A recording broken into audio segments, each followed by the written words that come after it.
माँ, कल मैंने टीवी में एक पढ़ने वाले चैनल पर विशेषण के बारे में देखा, पर मुझे वो समझ नहीं आया। तो क्या आप मुझे आज समझाएंगी? बिल्कुल बेटा, मैं अभी बताती हूँ। जी माँ। जो शब्द संज्ञा या सर्वनाम की विशेषता, हीनता, गुण, धर्म आदि बताए उन्हें विशेषण कहते हैं। या जो शब्द संज्ञा अथवा सर्वनाम के अर्थ की सीमा निर्धारित करे उसे विशेषण कहते हैं। जैसे यह सफेद गाय है और आम खट्टे हैं। इन वाक्यों में सफेद और खट्टे शब्द गाय और आम संज्ञा शब्द की विशेषता बता रहे हैं, इसलिए ये शब्द विशेषण है। इसका अर्थ यह है कि विशेषण रहित संज्ञा से जिस वस्तु का बोध होता है, विशेषण लगने पर उसका अर्थ सीमित हो जाता है। जैसे घोड़ा शब्द से पूरी घोड़ा जाति का बोध होता है, पर काला घोड़ा कहने से केवल काले घोड़े का बोध होता है। विशेषण का उपयोग संज्ञा के बिना नहीं हो सकता। विशेषण वस्तु का स्वरूप स्पष्ट करता है।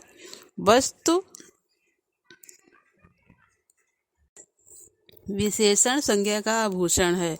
विशेषण भाषा को सजीव, प्रवाहमय एवं प्रभावशाली बनाने का बड़ा ही समर्थ उपकरण है। विशेषण हमारी अनेक जिज्ञासाओं का समाधान करता है, अनेक प्रश्नों का उत्तर देता है। जैसे कैसा आदमी, बुरा या भला, कौन सा विद्यार्थी, पहला, दूसरा या तीसरा, कितने लड़के, 5, 6, 7, या कहाँ का सिपाही, भारत का या अमेरिका का। माँ, विशेष्य किसे कहते हैं? विशेषण शब्द जिस संज्ञा या सर्वनाम की विशेषता बताते हैं वे विशेष्य कहलाते हैं। या विशेषण से जिस शब्द की विशेषता प्रकट की जाती है उसे विशेष्य कहते हैं। जैसे अच्छा विद्यार्थी, काला रंग। विद्यार्थी है लेकिन अच्छा विशेषण है, किंतु विद्यार्थी विशेष्य है। उसी तरह रंग भी विशेष्य है। माँ, प्रविशेषण क्या होते हैं?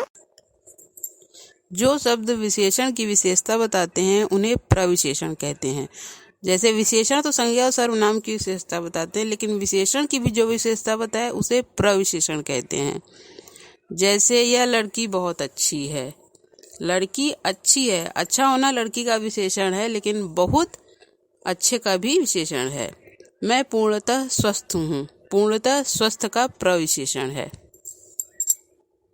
माँ, आपने प्रविशेषण और विशेष्य के बारे में तो बता दिया, पर आपने विशेषण के भेद नहीं बताए। विशेषण के भेद क्या होते हैं और कितने होते हैं? विशेषण के मुख्यतः 4 भेद हैं: गुणवाचक विशेषण, संख्यावाचक विशेषण, परिमाणवाचक विशेषण और सार्वनामिक विशेषण। गुणवाचक विशेषण: जो विशेषण शब्द अपने विशेष के गुण, दोष, आकार, दशा, स्वाद, काल, आकार, गंध, अवस्था आदि को बताते हैं उन्हें गुणवाचक विशेषण कहते हैं। जैसे टोकरी में ताजी सब्जियां हैं, ताजी सब्जियों का गुण बता रहे हैं। छोटा बच्चा खेल रहा है।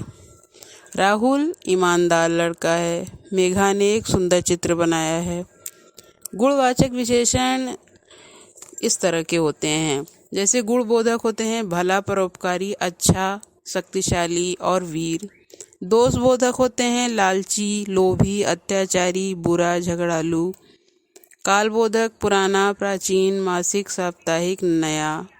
स्थानबोधक भारतीय, जापानी, शहरी, ग्रामीण और विदेशी। रंग नीला, काला, लाल, जामुनी। गंध खुशबूदार, बदबूदार। स्पर्श मुलायम, खुरदुरा। और स्वाद मीठा, खट्टा, चटपटा। संख्यावाचक विशेषण: जो विशेषण शब्द अपने विशेष की निश्चित या अनिश्चित संख्या बताते हैं उन्हें संख्यावाचक विशेषण कहते हैं। जैसे डाल पर 2 चिड़िया बैठी हैं। इस कक्षा में 30 छात्र हैं। मेरे पास 100 रुपए हैं। संख्यावाचक विशेषण 2 प्रकार के होते हैं: निश्चित संख्यावाचक और अनिश्चित संख्यावाचक। निश्चित संख्यावाचक वो विशेषण होते हैं जो अपने विशेष की निश्चित संख्या बताते हैं, उन्हें निश्चित संख्यावाचक विशेषण कहते हैं। जैसे 2 हाथी, 10 उंगलियां, 3 सिपाही, 3 छात्र इत्यादि। जो विशेषण अपने विशेष की निश्चित संख्या की जानकारी नहीं देते उन्हें अनिश्चित संख्यावाचक विशेषण कहते हैं। जैसे कुछ लोग, अधिक जानवर, अधिक पक्षी, ज़्यादा लड़के, कम रुपए। कुछ कम, अधिक और ज़्यादा अनिश्चित संख्यावाचक विशेषण हैं, क्योंकि इनसे लोग, रुपए, पक्षी तथा लड़के की निश्चित संख्या मालूम नहीं होती। तीसरा है परिमाणवाचक विशेषण। जो विशेषण शब्द अपने विशेष के माप, तोल तथा परिमाण की जानकारी देते हैं उन्हें परिमाणवाचक विशेषण कहते हैं। जैसे मम्मी 3 किलो दाल लाई, 2 लीटर दूध दे दो, 10 मीटर कपड़ा चाहिए। इन सब में परिमाण सूचक शब्द लगा है। जिन विशेषणों को गिना नहीं जा सकता वे परिमाणवाचक विशेषण के अंतर्गत आते हैं।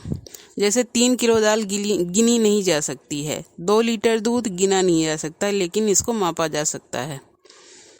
परिमाणवाचक विशेषण के 2 भेद होते हैं, निश्चित परिमाणवाचक विशेषण और अनिश्चित परिमाणवाचक विशेषण। निश्चित परिमाणवाचक विशेषण विशेष की निश्चित मात्रा या परिमाण बताते हैं। जैसे 2 बीघा जमीन, 3 लीटर तेल, गज भर कपड़ा, 20 किलो चावल आदि।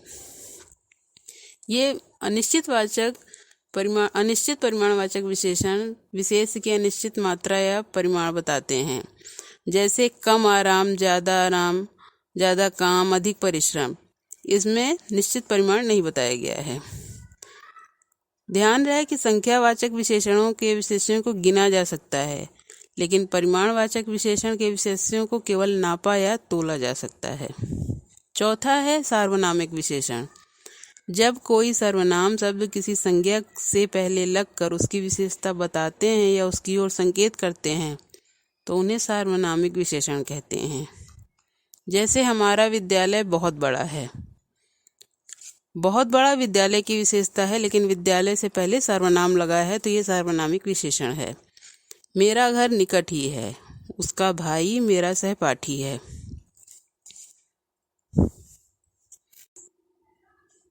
कुछ शब्द मूल रूप से विशेषण ही होते हैं, जैसे अच्छा, बुरा, मोटा, पतला, नाटा, लंबा, चौड़ा, उच्च, ऊंचा, नीचा, चतुर, चालाक, तीव्र, धीमा आदि।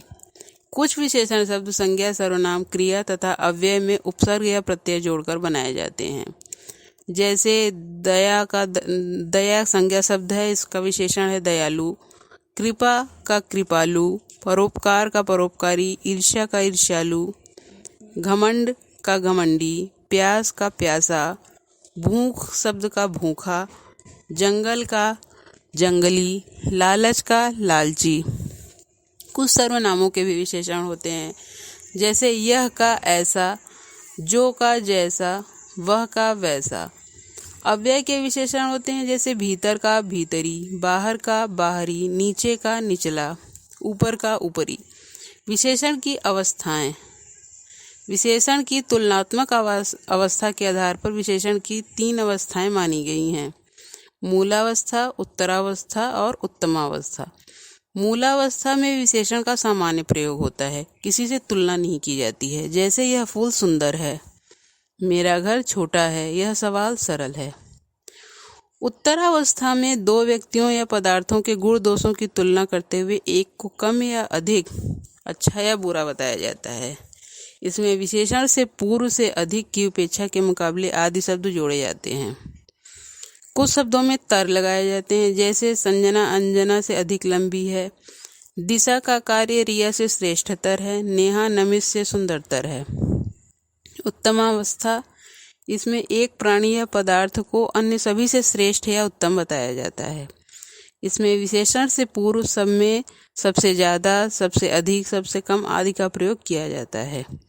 कुछ शब्दों में तम लगाया जाता है, जैसे संजना सबसे लंबी है, दिशा का कार्य श्रेष्ठतम है, नेहा सुंदरतम है आदि।